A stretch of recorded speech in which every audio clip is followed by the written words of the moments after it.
Root 500 plus root 245 minus root 45 whole divided by root of 180 വില കാണുക. നമുക്ക് ഇതിനെയൊക്കെ ഒന്ന് പിരിച്ചെഴുതാം. 500നെ 100 ഇൻറ്റു 5 എന്ന് എഴുതാം. 100 ഇൻറ്റു 5 കുടിച്ചാൽ 500 കിട്ടും. അപ്പോൾ റൂട്ട് ഓഫ് 100 ഇൻറ്റു 5. അപ്പോൾ ഇവിടെ 100ന് റൂട്ടുണ്ട്, പക്ഷേ 5ന് റൂട്ടില്ല. 100ന് റൂട്ടുണ്ട്, 5ന് റൂട്ടില്ല. അതുപോലെ നമുക്കിവിടെ ഇൻറ്റു 5 അല്ലേ കേട്ടോ. അതുപോലെ ഓരോന്നിനെയും നമുക്ക് ഇൻറ്റു 5 എഴുതി ചെയ്യാൻ പറ്റുന്നുണ്ടാവും. ഇവിടെ 100 ഇൻറ്റു 5 എഴുതി. അപ്പോൾ ഇതിനെയും ഇൻറ്റു 5 ചെയ്താൽ ഏതോ ഒരു സംഖ്യ കൊണ്ട് ഗുണിച്ചാൽ 5 കൊണ്ട് ഗുണിച്ചാൽ കിട്ടും. അതിനായിട്ട് എന്ത് ചെയ്താൽ മതി? 245നെ 5 കൊണ്ട് ഹരിച്ചാൽ മതി. ഇവിടെ 5 കൊണ്ട് ഹരിക്കുമ്പോൾ 24 4 5 20 ശിഷ്ടം 4 45 9 5 45. അപ്പം 49 ഇൻറ്റു 5 എന്ന് എഴുതാം. 245നെ 49 ഇൻറ്റു 5 മൈനസ് അതുപോലെ ഇവിടെ ഇൻറ്റു 5 എഴുതണമെങ്കിൽ 9 ഇൻറ്റു 5 എഴുതിയാൽ മതി. 45. ഇപ്പം എന്താ വെച്ചാൽ റൂട്ടിൻ്റെ ഉള്ളിലൊക്കെ 5 വരുന്നുണ്ട്. അതുപോലെ ഛേദത്തിലും റൂട്ട് ഓഫ് 180 അല്ലേ, ഇൻറ്റു 5 ചെയ്താൽ 180 കിട്ടണം. അപ്പം 36 ഇൻറ്റു 5 ചെയ്താൽ മതി. അതായത് 180നെ 5 കൊണ്ട് ഹരിച്ചാൽ മതി. 18 35 15 ശിഷ്ടം 3 36 30 36 ഇൻറ്റു 5. ഇനി ഇതെല്ലാത്തിലും ഈ ആദ്യത്തെ സംഖ്യയ്ക്ക് റൂട്ടുണ്ട്. 100ന് റൂട്ടുണ്ട്, അത് എഴുതുക 10. പിന്നെ ഇത് റൂട്ട് ചിഹ്നത്തിനകത്ത് എഴുതുക 10 റൂട്ട് 5 പ്ലസ് അതുപോലെ 49 റൂട്ട് 7 റൂട്ട് 5 മൈനസ് ഇവിടെ 9ൻ്റെ റൂട്ട് 3 ഈ റൂട്ട് 5 അതുപോലെ ഇട്ടു ഹോൾ ഡിവൈഡഡ് ബൈ അതുപോലെ ഇവിടെ ഇത് വരും 36ന് റൂട്ട് 6 ബാക്കി റൂട്ട് 5. ഇനി അംശം തമ്മിൽ കൂട്ടാം. കാരണം എന്താ, റൂട്ട് ചിഹ്നത്തിനകത്ത് ഒരേ സംഖ്യയാണ്. അതുകൊണ്ട് ഒന്നിച്ച് കൂട്ടും കുറയ്ക്കും ചെയ്യാം.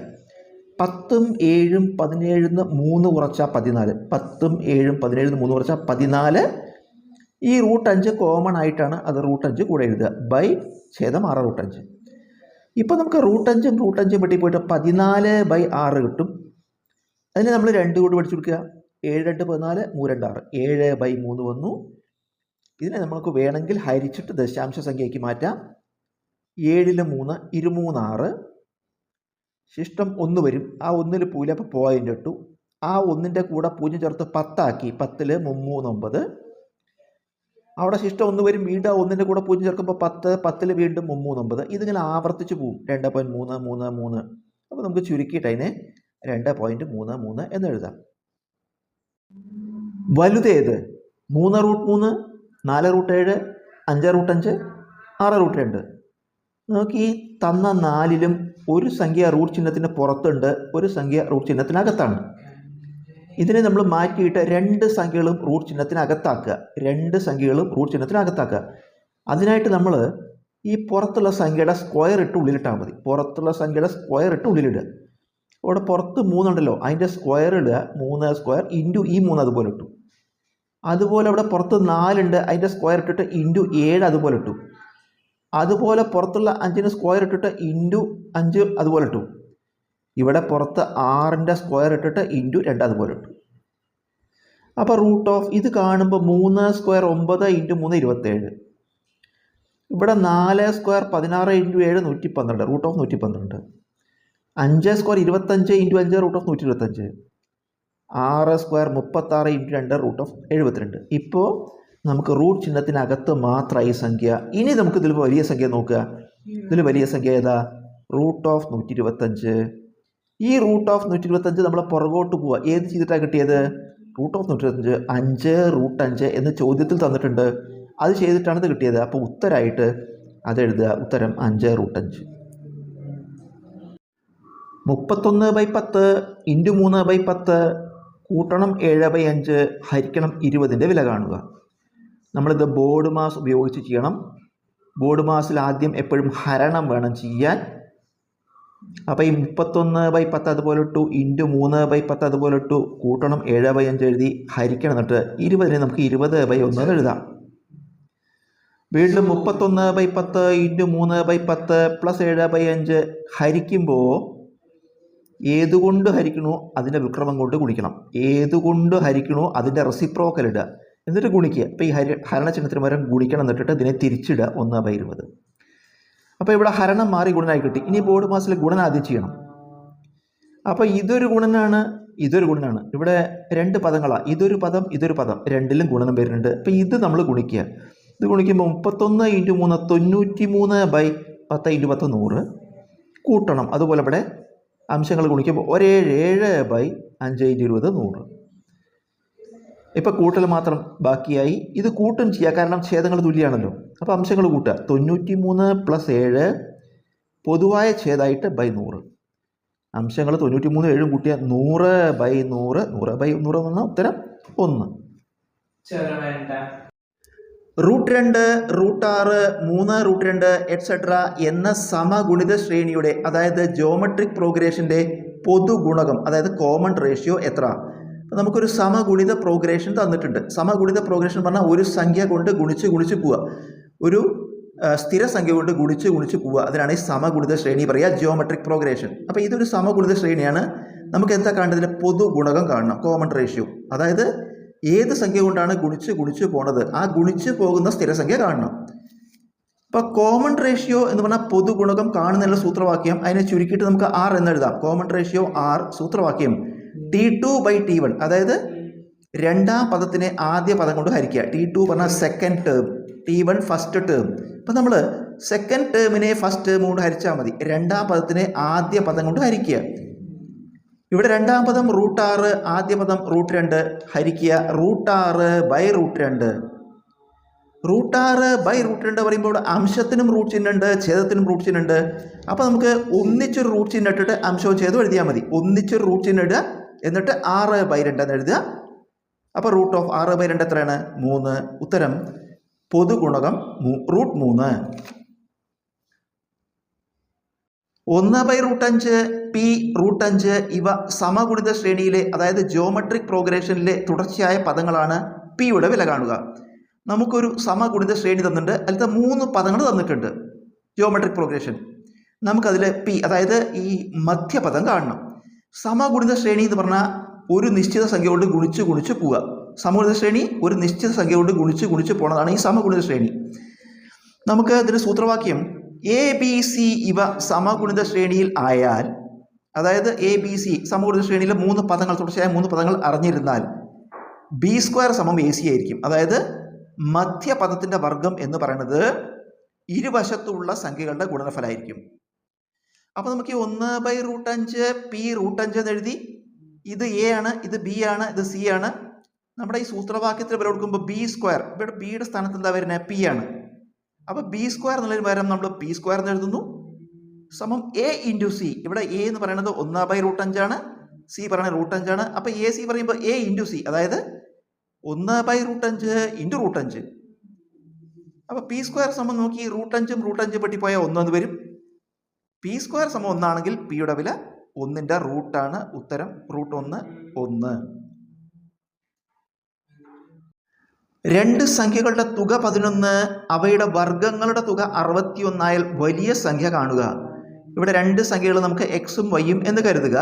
രണ്ട് സംഖ്യകളുടെ തുക 11, അപ്പോൾ x + y = 11. ഇനി അവയുടെ വർഗങ്ങളുടെ തുക പറഞ്ഞാൽ സ്ക്വയർ കണ്ട് കൂട്ടുക. അപ്പോൾ x² + y² അത് എത്രയാണ്? 61. അപ്പോൾ നമുക്ക് x + y അറിയാം 11, x² + y² 61. ഇത് തമ്മിൽ ബന്ധിപ്പിക്കുന്ന ഐഡൻറ്റിറ്റി നമുക്ക് എഴുതാം. x + y-ഉം x² + y². അതായത് x + y² = x² + y² + 2xy. a + b² = a² + b² + 2ab എന്ന് പറയുന്ന പോലെ എക്സും വൈയും മാറ്റി എഴുതിയത് മാത്രം. നമുക്ക് ഇതിൽ വില കൊടുക്കാം. x + y നമുക്കറിയാം 11 ആണ്. അപ്പോൾ x + y² എന്ന് പറയുമ്പോൾ 11² സമം x² + y² ഒന്നിച്ചിട്ട് 61 ആണ്. x² + y² 61. അപ്പോൾ ഈ x² + y² പകരം 61 എഴുതി പ്ലസ് 2xy. നമുക്ക് ഈ 2xy ഒരു ഭാഗത്ത് നിർത്തിയിട്ട് 61നെ അങ്ങോട്ട് എടുക്കാം. 2xy ഇവിടെ നിർത്തിയിട്ട് 61നെ അങ്ങോട്ട് എടുക്കുക. അപ്പോൾ ഇവിടെ 11 സ്ക്വയർ 121 സമം 61 പ്ലസ് 2xy. 2xy നിർത്തിയിട്ട് 61നെ അങ്ങോട്ട് കൊണ്ടുപോകുമ്പോൾ 2xy സമം 121 കുറയ്ക്കണം 61, കുറയ്ക്കുമ്പോൾ 60 എന്ന് വരും. അപ്പോൾ 2xy സമം 60. ഇന്ന് xy കാണാൻ 60/2 30. അപ്പം നമുക്ക് രണ്ട് സംഖ്യകളുടെ തുക 11 ആണ്. ആ രണ്ട് സംഖ്യകൾ xy പറഞ്ഞാൽ ഗുണിച്ചാൽ 30 ആണ്. രണ്ട് സംഖ്യകൾ കൂട്ടിയാൽ 11, ഗുണിച്ചാൽ 30. അപ്പം എൻ്റെ അർത്ഥം ആ സംഖ്യകൾ 6ഉം 5ഉം ആണ്. എന്നാലേ 6ഉം 5ഉം കൂട്ടിയാൽ 11 കിട്ടും. 6 × 5 30 കിട്ടും. അപ്പോൾ സംഖ്യകൾ 6ഉം 5ഉം. സംഖ്യകൾ 6ഉം 5ഉം. ചോദ്യം എന്താ? അതിൽ വലിയ സംഖ്യ എത്രയാണ്? വലിയ സംഖ്യ 6. റൂട്ട് ഓഫ് എക്സ് ബൈ 221 സമം 2 ആയാൽ എക്സിന്റെ വില കാണുക. നമുക്കിവിടെ എക്സ് എന്ന ചരത്തിന്റെ വില കാണണം. ഈ എക്സ് എന്ന ചരം റൂട്ട് ചിഹ്നത്തിന്റെ അകത്താണ്. എക്സ് എന്ന ചരം റൂട്ട് ചിഹ്നത്തിന്റെ അകത്ത്. അപ്പോൾ നമുക്ക് ഈ റൂട്ട് ചിഹ്നം ഒഴിവാക്കണം. അതിനായിട്ട് നമുക്ക് ഇതിനെ സ്ക്വയർ ചെയ്യാം. Squaring both sides. ഈ ഇക്വേഷനെ, ഈ സമവാക്യത്തെ ഇരുവശത്തും വർഗം കാണുക. സമവാക്യത്തിന്റെ ഇരുവശത്തും വർഗം കാണുക. അപ്പോൾ ഇടതുവശം റൂട്ട് ഓഫ് എക്സ് ബൈ 221 അതിൻ്റെ സ്ക്വയർ ഹോൾ സ്ക്വയർ സമം വലതുവശം 2 ആണ് അതിൻ്റെ സ്ക്വയർ. അപ്പോൾ ഇരുവശത്തും നമ്മൾ സ്ക്വയർ ചെയ്യുകയാണ്. നമുക്ക് കൃത്യത നിയമം അറിയാം. റൂട്ട് ഓഫ് എക്സ് സ്ക്വയർ സമം എക്സ്. അതായത് ഒരു സംഖ്യയ്ക്ക് റൂട്ടും സ്ക്വയറും കൂടി വന്നാൽ നമുക്ക് സംഖ്യ മാത്രം ഇട്ടാൽ മതി. ഒരു സംഖ്യയ്ക്ക് റൂട്ടും സ്ക്വയറും വന്നാൽ സംഖ്യ മാത്രം ഇട്ടാൽ മതി. അതുപോലെ ഈ എക്സ് ബൈ 221 എന്നതിന് റൂട്ടും ഉണ്ട് പ്ലസ് സ്ക്വയറും ഉണ്ട്. അപ്പോൾ നമുക്ക് എക്സ് ബൈ 221 മാത്രം ഇട്ടാൽ മതി. എക്സ് ബൈ 221 സമം ഇവിടെ 2 സ്ക്വയർ എത്രയാണ്? 4. അപ്പോൾ എക്സ് ബൈ 221 സമം 4 ആയാൽ എക്സ് എങ്ങനെ കാണുക? ബൈ 221 വലത്തോട്ട് കൊണ്ടുപോവുക. ഹരിക്കണം 221 സമത്തിൻ്റെ വലത്തോട്ട് കൊണ്ടുപോകുമ്പോൾ ഗുണിക്കണം എന്നാവും. എക്സ് സമം 4 ഇൻറ്റു 221 ഗുണിക്കുമ്പോൾ 1 4 4 24 8 24 8. ഉത്തരം എക്സിൻ്റെ വില 884. ഏത് സംഖ്യയുടെ 1% 0.5? സംഖ്യ നമുക്കറിയില്ല. സംഖ്യയുടെ 1% അറിയാം, 0.5 ആണ്. അപ്പം സംഖ്യയുടെ 1% എങ്ങനെ കാണുക? സംഖ്യയെ 1/100 കൊണ്ട് ഗുണിക്കുക. സംഖ്യയുടെ 1% കാണാൻ സംഖ്യയെ 1/100 കൊണ്ട് ഗുണിക്കുക. അപ്പം സംഖ്യ ഇൻറ്റു 1/100. അത് നമുക്ക് തന്നിട്ടുണ്ട്. സംഖ്യയുടെ 1% എത്രയാണ്? 0.5. അപ്പം സംഖ്യ ഇൻറ്റു 1/100 സമം 0.5. ഇത് നമുക്ക് സംഖ്യ കാണാൻ ഇൻറ്റു 1/100 സമത്തിൻ്റെ വലത്തോട്ട് എടുക്കുക. സംഖ്യ കാണാൻ ഇൻറ്റു 1/100 സമത്തിൻ്റെ വലത്തോട്ട് എടുക്കുക. അപ്പോൾ ഇൻറ്റു എന്നിട്ടിട്ട് ഇതിൻ്റെ റെസിപ്രോക്കൽ ഇട്ടാൽ മതി, ഉൾക്രമം. അപ്പോൾ സംഖ്യ കാണാൻ സംഖ്യ സമം ഇവിടെ 0.5 ഉണ്ട് ഇൻറ്റു ഇതിനെ തിരിച്ചിട്ടു 100/1. ഒന്നുകൊണ്ട് ഗുണിക്കും, ഒന്നുകൊണ്ട് ഹരിക്കുമ്പോൾ മാറ്റമൊന്നും വരില്ല. ഒന്നുകൊണ്ട് ഹരിക്കുമ്പോൾ മാറ്റം വരില്ല. അപ്പോൾ നമ്മൾ ഗുണിച്ചാൽ മതി. 0.5 ഇൻറ്റു 100. ദശാംശം ഇല്ലാണ്ട് ഗുണിക്കുമ്പോൾ 5 ഇൻറ്റു 100 500. ദശാംശം ഇല്ലാണ്ട് ഗുണിക്കുമ്പോൾ 5 ഇൻറ്റു 100 500. എന്നിട്ട് അതിൽ ഒരു ദശാംശ സ്ഥാനം നീക്കണം. ഒരു ദശാംശ സ്ഥാനം നീക്കുമ്പോൾ 50.0. അതായത് ഉത്തരം 50. 6 സംഖ്യകളുടെ ശരാശരി 8. ശരാശരി 12 ആകാൻ 7ാമത് ചേർക്കേണ്ട സംഖ്യ എത്ര? നമ്മൾ എണ്ണം ശരാശരി എന്ന് എഴുതുന്നു. 6 സംഖ്യകൾ. അപ്പോൾ എണ്ണത്തിൻ്റെ അവിടെ 6. 6 സംഖ്യകളുടെ ശരാശരി 8. ശരാശരിയുടെ അവിടെ 8. അപ്പോൾ 6 സംഖ്യകളുടെ ശരാശരി 8. ശരാശരി 12 ആകാൻ, അപ്പോൾ പുതിയ ശരാശരി 12 ആകാൻ 7ാമത് ചേർക്കേണ്ട സംഖ്യ. അപ്പോൾ സംഖ്യകളുടെ എണ്ണം 7 ആയി. അപ്പോൾ 6 സംഖ്യകളുടെ ശരാശരി 8, 7 സംഖ്യകളുടെ ശരാശരി 12. ഈ 7ാമത് നമ്മൾ ചേർത്ത സംഖ്യ എത്രയാണെന്ന് കാണണം. അതിനായിട്ട് നമ്മൾ ഉപയോഗിക്കേണ്ട സൂത്രവാക്യം തുക കാണാൻ എണ്ണം ഇൻറ്റു ശരാശരി. തുക കാണാൻ എണ്ണം ഇൻറ്റു ശരാശരി. അപ്പോൾ 7 സംഖ്യകളുടെ തുക കാണാൻ 7 ഇൻറ്റു 12. 7 സംഖ്യകളുടെ ആകെ തുക, ആകെ 7 സംഖ്യയാണ്, അതിൻ്റെ തുക 7 ഇൻറ്റു 12. അതിലത്തെ 6 സംഖ്യകളുടെ തുക 6 ഇൻറ്റു 8. അപ്പോൾ 7 ഇൻറ്റു 12 പറഞ്ഞാൽ 7 സംഖ്യകളുടെ തുക. 6 ഇൻറ്റു 8 പറഞ്ഞാൽ അതിലത്തെ 6 സംഖ്യകളുടെ തുക. ഈ 7 സംഖ്യകളുടെ തുകയെന്ന് അതിലത്തെ 6 സംഖ്യകളുടെ തുക കുറച്ചാൽ അവശേഷിക്കുന്ന 7ാമത്തെ സംഖ്യ, അതായത് ഇവിടെ ചേർത്ത സംഖ്യ ഉണ്ടല്ലോ, അത് കിട്ടും. ഇപ്പോൾ 7 ഇൻറ്റു 12 84 കുറയ്ക്കണം. 6 ഇൻറ്റു 8 48. 84 48 കുറച്ച ഉത്തരം 36. റൂട്ട് ഓഫ് 3 സമം 1.732 ആയാൽ 1/√3 വില കാണുക. നമുക്ക് 1/√3 വില കാണണം. 1/√3 സമം നമുക്കിവിടെ ഈ അംശത്തെയും ഛേദത്തെയും √3 കൊണ്ട് ഗുണിക്കുക. അംശത്തെയും ഛേദത്തെയും √3 കൊണ്ട് ഗുണിക്കുക. അപ്പോൾ 1/√3 ഇൻറ്റു √3/√3. അംശങ്ങൾ ഗുണിക്കുമ്പോൾ 1 ഇൻറ്റു √3 √3 ബൈ ഛേദങ്ങൾ ഗുണിക്കുമ്പോൾ √3 ഇൻറ്റു √3 √9 എന്ന് വരും. അപ്പോൾ അംശം √3 ബൈ 9ൻ്റെ √3. അപ്പോൾ എന്ത് കിട്ടും? √3/3 എന്ന് കിട്ടും. ഇനി നമുക്ക് √3 വില തന്നിട്ടുണ്ട് 1.732. അപ്പോൾ ഈ √3 പകരം 1.732 എന്ന് എഴുതുക. ബൈ 3. ഇനി ഹരിക്കുക. 3 കൊണ്ട് ഹരിക്കുമ്പോൾ 1 0 0 0.8 17 I3 15 ശിഷ്ടം 2 23 7 3 21 ശിഷ്ടം 2 22 7 3 21 ശിഷ്ടം 1 1 0 പിന്നെ ഒരു 0 ചേർത്തു 10 339. ഇതിങ്ങനെ ആവർത്തിച്ച് പോവും. അപ്പോൾ നമുക്ക് ഉത്തരം ചുരുക്കിയിട്ട് 0.573 എന്നെടുക്കാം. 4 1/2 കൂട്ടണം 3 1/6 കൂട്ടണം എക്സ് കൂട്ടണം 2 1/3 സമം 13 2/5 ആയാൽ എക്സിൻ്റെ വില കാണുക. ഇതൊരു സമവാക്യമാണ്. ഈ സമവാക്യം നമ്മൾ നിർദ്ധാരണം ചെയ്യണം. അതിനായിട്ട് സമത്തിൻ്റെ ഇടതുവശത്ത് എക്സ് ഒഴികെ ബാക്കി എല്ലാം കൂടി കൂട്ടുക. സമത്തിൻ്റെ ഇടതുവശത്ത് എക്സ് ഒഴികെ ബാക്കി 4 1/2 3 1/6 2 1/3 കൂട്ടണം. കൂട്ടുമ്പോൾ നമുക്ക് ഇതിലത്തെ പൂർണ്ണസംഖ്യകൾ മാത്രം കൂട്ടുക. അതായത് ഇവിടുത്തെ 4ഉം ഈ 3ഉം 2 കൂട്ടുക. 4 + 3 + 2 കൂട്ടണം. ഫ്രാക്ഷൻസ് ഒന്നിച്ച് കൂട്ടുക. എന്തൊക്കെയാണ്? 1/2 കൂട്ടണം 1/6 കൂട്ടണം 1/3 പിന്നെ പ്ലസ് എക്സും ഉണ്ട്. സമം വലതുവശം 13 2/5. സംഖ്യകൾ കൂട്ടുമ്പോൾ 4ഉം 3ഉം 7 2 9 പ്ലസ് നമുക്ക് 1/2 1/6 1/3 ഇത് കൂട്ടാൻ ഛേദങ്ങൾ തുല്യമാവണം. ഈ ഛേദങ്ങൾ തുല്യപ്പെടുത്താൻ വേണ്ടി നമുക്ക് 2നെ 6 ആക്കാൻ 3 കൊണ്ട് ഗുണിക്കണം. 2നെ 6 ആക്കാൻ 3 കൊണ്ട്. അപ്പോൾ 3 കൊണ്ട് അംശത്തെയും ഛേദത്തെയും ഗുണിച്ചു. 1 3 3 23 6 3/6 1/6 അതുപോലെ ഇട്ടു. അതുപോലെ ഈ 3 6 2 കൊണ്ട് ഗുണിക്കണം അംശത്തെയും ഛേദത്തെയും. 1 2 2/3 പ്ലസ് എക്സ് സമം 13 2/5 9 പ്ലസ്. ഇപ്പോൾ ഛേദങ്ങൾ തുല്യമായി.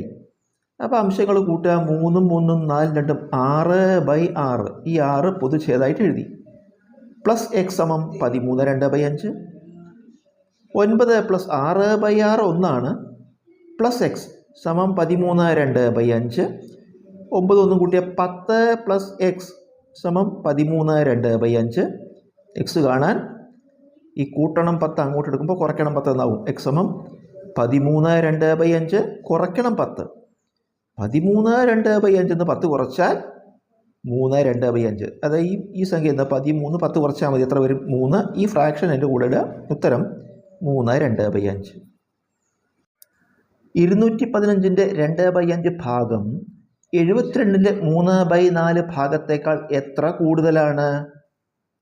അതായത് 215ൻ്റെ 2/5 ഭാഗം എന്ന് പറയണത് ഈ രണ്ടാമത് പറയണത് 72ൻ്റെ 3/4 ഭാഗത്തേക്കാൾ എത്ര കൂടുതലാണെന്ന് ചോദിച്ചാൽ നമുക്ക് ഇവിടെ ഇതിൻ്റെ അർത്ഥം മനസ്സിലായി. ഇത് ആദ്യം തന്നതാണ് വലുത്. ആദ്യം തന്നതാണ് വലുത്, രണ്ടാമത്തേണ് ചെറുത്. അപ്പോൾ എത്ര കൂടുതൽ ചോദിച്ചാൽ നമ്മൾ എന്ത് ചെയ്താൽ മതി? വലുതും ചേർത്ത് കുറച്ചാൽ മതി. വലുതും ചേർത്ത് കുറയ്ക്കുക. അപ്പോൾ 215 ഭാഗം കാണാൻ പറഞ്ഞാൽ കുടിക്കുകയാണ്. അപ്പോൾ 215ൻ്റെ 2/5 ഭാഗം പറഞ്ഞാൽ 215 × 2/5. അതുപോലെ 72ൻ്റെ 3/4 പറഞ്ഞാൽ 72 × 3/4. എന്നിട്ട് ആദ്യത്തേത് രണ്ടാമത്തെ കുറയ്ക്കുക. എത്ര കൂടുതലാണ് കാണാൻ കുറയ്ക്കുക. ഇത് നമുക്ക് ഈ 215ഉം 5ഉം കൂടി വെടിച്ചെടുക്കാം. 4 5 20 ശിഷ്ടം 1 15 3 5 15 43 വരും. × 2 കുറയ്ക്കണം. അതുപോലെ ഇവിടെ 72 4 വെടിച്ചെടുക്കുമ്പോൾ 18 4 72 18 4 72 × 3 43 × 2 കുടിച്ചാൽ 86 കുറയ്ക്കണം. 18 × 3 കുടിച്ചാൽ 54 കുറയ്ക്കുമ്പോൾ 2 4 6 3 5 8 ഉത്തരം 32. സമാന്തര ശ്രേണിയുടെ അതായത് അരിത്മെറ്റിക് പ്രോഗ്രഷൻ്റെ തുടർച്ചയായ 3 പദങ്ങളുടെ തുക 42 മധ്യപദം കാണുക. നമുക്കൊരു അരിത്മെറ്റിക് പ്രോഗ്രഷൻ സമാന്തര ശ്രേണിയുടെ കോൺസിക്യൂട്ടീവ് ആയിട്ടുള്ള 3 ടേംസിൻ്റെ സമ്മ തന്നിട്ട് 42 മിഡിൽ ടേം കാണണം. നമുക്ക് ഈ പദങ്ങൾ x minus y x plus y എടുക്കുക. അതായത് ഇത് അരിത്മെറ്റിക് പ്രോഗ്രഷൻ സമാന്തര ശ്രേണിയിലാണെന്ന് വിചാരിക്കുക. കാരണം വൈ കൂട്ടി പോവാം അല്ലേ? ഇതിൽ വൈ എക്സ് മൈനസ് വൈൻ്റെ കൂടെ വൈ കൂട്ടിയ വൈയും കൂട്ടി 0 എക്സ് കിട്ടും. അതിൻ്റെ കൂടെ വൈ കൂട്ടി എക്സ് പ്ലസ് വൈ കിട്ടും. അപ്പോൾ ഇതെല്ലാം സമാന്തര ശ്രേണിയിലാണ്. ഇനി എന്താ പറയണത്? തുടർച്ചയായ 3 പദങ്ങൾ എടുത്തു. ഇതിൻ്റെ തുക ഇത് 3ഉം കൂടി കൂട്ടുക. എക്സ് മൈനസ് വൈ കൂട്ടണം എക്സ് പ്ലസ് വൈ എത്രയാണ് തുക? 42. ഇത് കൂട്ടുമ്പോൾ നമുക്ക് മൈനസ് വൈയും പ്ലസ് വൈയും വെട്ടിപ്പോയിട്ട് അതായത് അത് രണ്ടും കൂടി 0 ബാക്കി 1 എക്സ് കൂട്ടുമ്പോൾ 3x സമം 42. എക്സ് സമം 42/3 14 എന്ന് കിട്ടി. എക്സ് അതായത് മധ്യപദമാണ് കാണാൻ പറയുന്നത്. അത് നമുക്ക് കിട്ടി 14. അപ്പോൾ നമുക്ക് ഇങ്ങനൊരു ചോദ്യം വന്നാൽ എളുപ്പത്തിൽ എന്ത് ചെയ്താൽ മതി? ഈ തന്നിട്ടുള്ള സംഖ്യ ഉണ്ടല്ലോ അതിനെ 3 കൊണ്ട് ഹരിച്ചാൽ മതി. അതാണ് ഈസി മെത്തേഡ്. തന്നിരിക്കുന്ന സംഖ്യയെ 3 കൊണ്ട് ഹരിക്കുക. സമഗുണിത ശ്രേണിയുടെ അതായത് ജിയോമെട്രിക് പ്രോഗ്രഷൻ്റെ തുടർച്ചയായ 3 പദങ്ങളുടെ ഗുണനഫലം 512 മധ്യപദം കാണുക. നമുക്കൊരു ജിയോമെട്രിക് പ്രോഗ്രഷൻ്റെ കോൺസിക്യൂട്ടീവ് ആയിട്ടുള്ള 3 ടേംസിൻ്റെ പ്രൊഡക്റ്റ് തന്നിട്ട് 512 മിഡിൽ ടേം കാണണം. നമുക്ക് ഈ പദങ്ങൾ x by y x y എന്ന് എടുക്കുക. നമുക്ക് 3 പദങ്ങൾ തന്നിട്ട് അത് x by y x y എന്ന് എടുക്കുക. അതായത് വൈ കൊണ്ട് ഗുണിച്ച് പോകണം. അപ്പോൾ ഇത് ശരിയാവും. എക്സ് ബൈ വൈനെ വൈ കൊണ്ട് ഗുണിച്ചാൽ വൈയും വെട്ടിപ്പോയിട്ട് എക്സ് കിട്ടും. എക്സിനെ വൈ കൊണ്ട് ഗുണിച്ചാൽ എക്സ് വൈ കിട്ടും. അപ്പോൾ നമുക്ക് ഇത് 3 terms x by y x y ഇതാണ് സമഗുണിത ശ്രേണിയിൽ 3 പദങ്ങൾ, തുടർച്ചയായ 3 പദങ്ങൾ. ഇനി എന്താ പറയുക? ഗുണനഫലം. ഇത് 3 കൂടി ഗുണിക്കുക. X by y into x y സമം എത്രയാണ്? 512.